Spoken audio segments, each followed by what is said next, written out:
और सही से कैसा है व्यापारी की मर्जी होती थी, किसान को मोल की और तोल की कोई गारंटी नहीं होती थी। तब 1937 के अंदर एक चुनाव हुआ था जिसका सर छोटू राम की पार्टी पंजाब के अंदर विजयी होकर के आई और वो जमीन से पता वो एक कानून लेकर के आए जिसका नाम था कृषि, जो मंडियों के लिए है कृषि उपज मंडी 1937 के नाम से बना, जिसमें किसान को दो मोल और दोनों की गारंटी सरकार ने दी।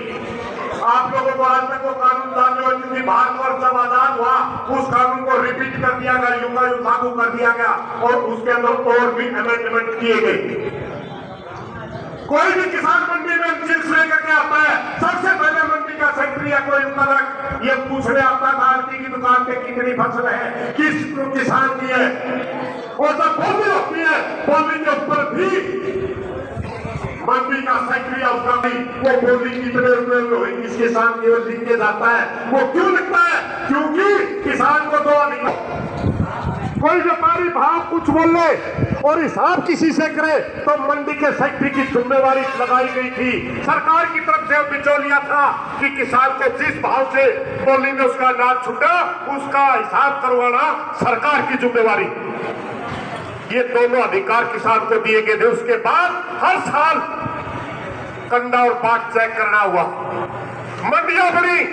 आज जो पूरा उत्तर भारत इसका विरोध कर रहा है इसका कारण ही है क्योंकि मंडी का जो कॉन्सेप्ट है ये सर छोटू राम लेकर के आया था, जो हिमाचल हरियाणा पंजाब और पश्चिमी उत्तर प्रदेश तक सीमित है, पूरे भारत के अंदर ये कॉन्सेप्ट नहीं है। ये मंडियां इतनी विकसित नहीं है। लाखों करोड़ रुपए लगा करके सरकारों ने मंडियों को विकसित किया।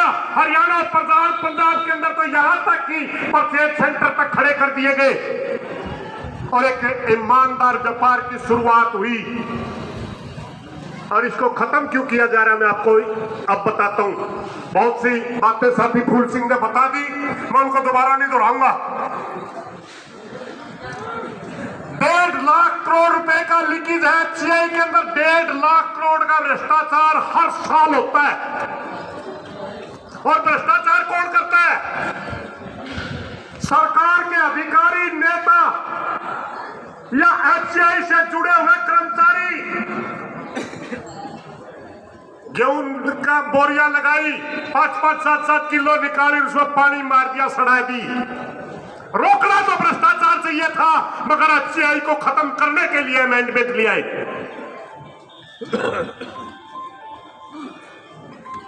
दूसरा,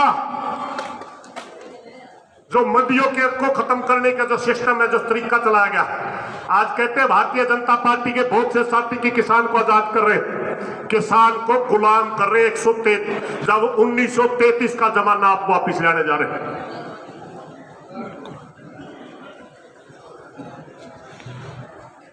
जब किसान को सारे अधिकार मंडी में दिए गए, किसान को कोई दिक्कत नहीं है। बहुत से साथी कहते हैं कि ये अध्यादेश किसान के लिए है, यह किसान के लिए आए ही नहीं। ये किसान को मारने के लिए अध्यादेश आए। ये अध्यादेश मात्र कारपोरेट के पालने के लिए आए हैं, बड़े पूंजीपतियों को किसान की गर्दन उनकी जेब में डालने के लिए आए हैं।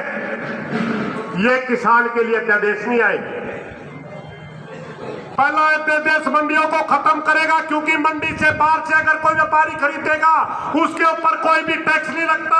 हरियाणा के अंदर कोई मंडी में अगर व्यापारी अनाज खरीदता है 6.5% टैक्स देना पड़ता है। पंजाब के अंदर अगर कोई व्यापारी मंडी से अनाज खरीदता है 8% टैक्स देना पड़ता है। और अगर मंडी से बाहर से कोई व्यापारी खरीदेगा उसको टैक्स नहीं देना पड़ेगा। इसलिए कोई भी व्यापारी मंडी में आकर अनाज खरीदेगा ही नहीं। और जब मंडी में अनाज ही नहीं खरीदेगा, मंडी बोर्ड के पास पैसा कहां से आएगा मंडी को बचाने के लिए? मंडी बोर्ड को भंग कर दिया जाएगा।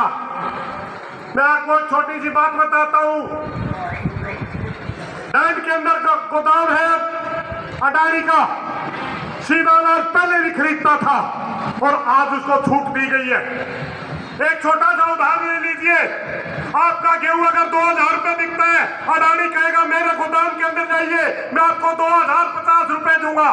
अगर अडानी मंडी से खरीदता 2120 रुपए देने पड़ते, और अगर उसका फैक्ट्री में जाएगा 2050 मिलेगा, 70 रुपए बचाए बीघा। और तोल की क्या गारंटी है? किसान को जो अधिकार मिला हुआ था वो है ही नहीं। अगर वो कंडा चिप लगा के गाइड तोल लगा तो किसकी गारंटी है? कहते हैं कंप्यूटर के कांडे शुगर मिल का थड़ के अंदर 5 क्विंटल प्रति ट्रेली गन्ने की कम तोली गई, चिप लगा करके। सरकारी कोऑपरेटिव का मिल है, कोई गारंटी नहीं। और जब ये 5-4 साल में मंडियां बर्बाद हो जाएंगी, क्योंकि इसके अंदर टैक्स देना बंद हो जाएगा, तब ये मंडियां खत्म हो जाएंगी, तब वही व्यापारी 1300-1400 रुपए में भी खरीदेंगे। दूसरा, कहते हैं भारतीय जनता पार्टी से और जसपा से जुड़े हुए साथी कहते हैं आपका आवश्यक वस्तु अधिनियम भंग करने से आपको कौन सा नुकसान है किसान को? मैं बताता हूं क्या नुकसान है। जो चीजों के ऊपर कंट्रोल लगाया हुआ था, उसमें अनाज था, दालें थी, उसमें आलू था, प्याज था, चावल था, खाने के तेल थे, 6-7 चीजों के ऊपर प्रतिबंध था कि ज्यादा आप स्टॉक नहीं कर सकते। उसकी एवज में उसको एफसीआई को, Bharat federation corporation of India को वो चीजें स्टॉक करनी पड़ती थी, एफसीआई को चीजें स्टॉक करनी पड़ती थी। अब वो लिमिट हटा दी गई, एफसीआई खरीदेगी नहीं कहीं। एफसीआई, आप लोगों को पता है आपके अपनी मंडी है, उचारा में मेरी भी मंडी है, यहाँ धान भी आती है, कपास भी आती है, और जब एफसीआई की खरीद आती है तब कौन सा, जब धान खरीदा जाता है, अगर शुगर अपना चावल मिल वाला धान खरीदने आता है तो 300 नुकते काटा है भाई चावल में, और जो एफसीआई वाला खरीदना हुआ तो पूरा का पूरा फड़की बोली लावा सबने मेरा। एफसीआई को बंद कर दिया गया। और एक कॉन्ट्रैक्ट फार्मिंग, बहुत सी बातें भाई ने फुल सिंह ने बता दी, मैं घनी नहीं बताता। कि उचाना गांव का उदाहरण ले ले।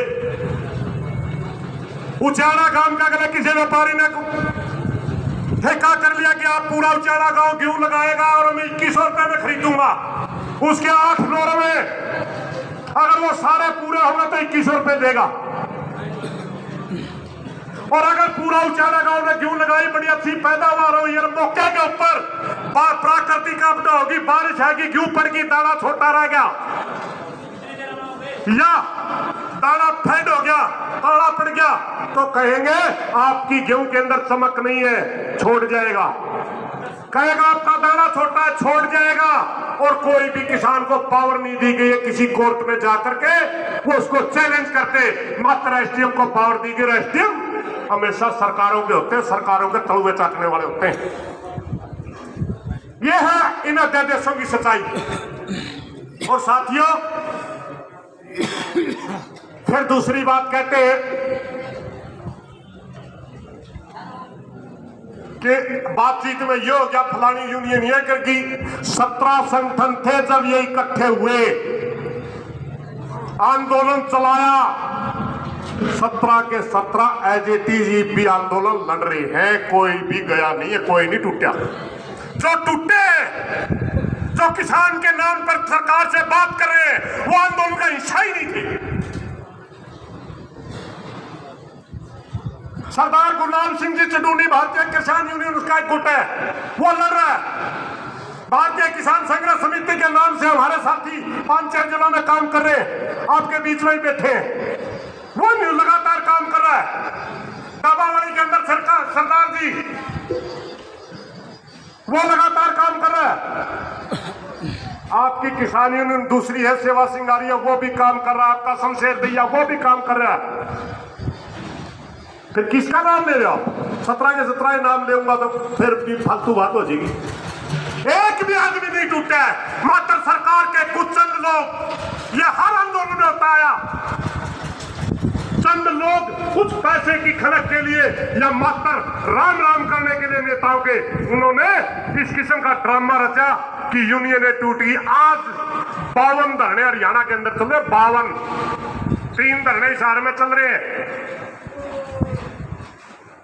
आपका जींद में एक है, फतेहाबाद में 2 है, सिरसा में 2 है, एक डब्बावाली में, एक सिरसा में है। आपका कैथल में 1 है, कुरुक्षेत्र में 2 है। 52 धरने चल रहे भाइयों, 52। कोई भी संगठन लड़ रहा है, हम स्वागत करते हैं उनका।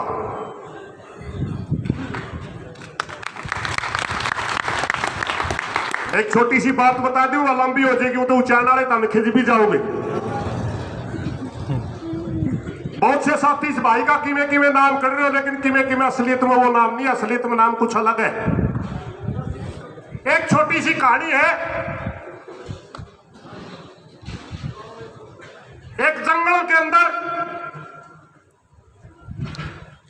के वृक्ष इकट्ठे हुए, जैसे आप इकट्ठे हो रहे भाई, ये तो रोज लाकड़ काटनी आज। एक मिनट जी मासी, ये रोज लाकड़ काटनी आज, कोई इलाज नहीं। इस तरह तो पूरा जंगल समाप्त हो जाएगा, इस तरह तो पूरा जंगल को काट देंगे जंगल काटने वाले। कोई इलाज करना चाहिए पंचायत करी वृक्षों में। एक बुजुर्ग वृक्ष कहने लगा, भाइयों इनकी कोई ताकत नहीं कि अपने को काटते, अपने बीच में तना बड़ी हो कोई, सब ना हमार लीवा, हम इसका साथ नहीं देंगे। अगले दिन फिर कुहाड़ा लेकर जंगल काटनी आ गया। वो वृक्ष कहने लगे, दादाजी आप तो कह रहे थे आप साथ, हम तो किसी ने साथ नहीं दिया, ये तो फिर काटन आ गया। ने बोला इस कुहाड़ा में बिंडा देखो किसका है। बिंडा एक सफेद ने दिया। वो कहने लगा, साथियों अगर ये बिंडा नहीं होता इस कुहाड़े के अंदर, ये अकेला कुहाड़ा वृक्ष नहीं काट सकता था। ये पिंडा हमारे बीच में से एक दरख्त ने दिया, तब ये हमारे को काट रहा है। किसान को कटवाने के लिए आपका विधायक बिंडे का काम करे, ये बिंडा है किसानों को कटवाने के लिए। कोई खोपर कहर को कि मैं कह मरवाने खट्टा पैदा कर दिया। क्या बात है, बहुत बढ़िया। सूत बेच जागरा किसे किसे का सही है। एक आंधी चली थी कदे जमाने में, किसी का नाम ले दिया वो विधायक बन गया, आने वाले टाइम मादे भी नहीं पाए। सूत बैठ गया भाई, ये कॉमरेड साथी कहा रहा है, जब मेरा सूत बैठ गया मुख्यमंत्री बनने का मैं न्यू कर दूंगा। मैं या तो गंदा नहीं, लेकिन एक बात जरूर कहूं, तेरा उचाना तो सूत बैठ गया था, हमने दिखे उल्टी बैल चल दी, पिछुआ चाच पड़ी आज। मेरा जोड़ा थानिया को नहीं पाया था उचाना को, आगे तो आओगा तेरा को नहीं पाना था। साथियों ये वो लोग हैं, भारतीय जनता पार्टी के साथियों के पास कोई प्रोग्राम नहीं है। मैं लंबा नहीं बोलूंगा, सिर्फ एक बात जरूर करूंगा। आपका वोट लेने के जमाने में क्या करते हैं, नकली राष्ट्रवाद के नाम पर जातिवाद फैलाते हैं। हम सब एक है, चाहे कोई किसान मोटे अनाज की खेती करता है, चाहे कोई सब्जी की खेती करता है, चाहे कोई मुर्गे पालता है, चाहे कोई सुअर पालता है, चाहे कोई भेड़ बकरी पालता है, और चाहे कोई शहद पालता इकट्ठा करता है। हम सब एक हैं। यह जातिवाद फैला करके वोट लेते हैं। भारतीय जनता पार्टी के पास कोई भी देश का विकास का कोई नारा नहीं है। इनका मात्र एक नारा है, झूठ बोलो, जोर से बोलो, बार बार बोलो, और इसी में आप सब आके और इन लोगों के पीछे लग गए। अब मैं बहुत सी बातें करना चाहते थे, लेकिन मेरे को पता चला भाई किसान साथियों के, किसान सभा के साथियों ने यह प्रदर्शन रखा हुआ है। मैं तो इनको फ्री हैंड भी दे रहा था, कोई नहीं बात करके बोल लूंगा, परसों बोल लूंगा, लेकिन भाई कहने लगे कुछ बोल। भाई एक बात याद रखियो, सिर्फ एक छोटी सी बात, ना तो संख्या का दंड की जरूरत, ना हमारी संख्या कम है या ज्यादा, ना आपके बहकाव में आकर के किसी से डरने की जरूरत, कोई धमकी दे वो उसका डरने की जरूरत। संख्या से क्यों नहीं डरने की, क्योंकि जब जितनी भी देश के अंदर क्रांतियां हुई, चाहे पूरी दुनिया के अंदर जितनी क्रांतियां हुई, एक आदमी से बदलाव शुरू होता है।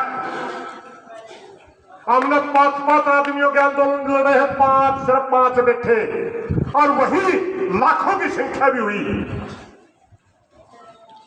आंदोलन हमेशा कमिटमेंट से लड़े जाते हैं, आंदोलन हमेशा दिमाग से लड़े जाते हैं। आपकी सोच क्या है, आप कहां तक लड़ना जानते हैं, आप कितने ताकत से लड़ना जानते हैं, आप कितनी एकता से लड़ना जानते हैं। इन्हीं बातों के साथ कोई गलत बात ले उसके लिए माफी चाहूंगा। जो आप लोगों ने धरना लगा उसके लिए आप लोगों का धन्यवाद। धन्यवाद साथी। भाई 2 एक नारे ला दो। मैं बीच में छोड़ के आदत तो मेरी भी थी भाई मेवा कृषि वाला कह रहा था झंडा लाऊंगा काला रहा तेरा तो बिगिन बोया ना क्यों पंगा का हाथ लुआ कोई बात नहीं और मजाक की बातें चलती रहा किसान एकता जिंदाबाद मानना तो छेड़ जाता लगता तो मेरा छेड़े बच रही है रुझे कह दिए भी दो भाइयों दो किनारे मैं बोलूंगा खट्टर मोदी बोल यार वही बटेगा लंबा 3 नाम हो गए दुष्यंत खट्टर कहना पड़ेगा आपने कहना किसान विरोधी खोपर तो मेरे यार गणा खानी है ना बेवकूफ में खा कर बेवकूफ बैठ जाओ सबने मूर्ख बना के लूटन लग गया 1000 करोड़ रुपये खा गया सिर्फ मंडी हम कदे तरह सको बेवकूफ थोड़ा ही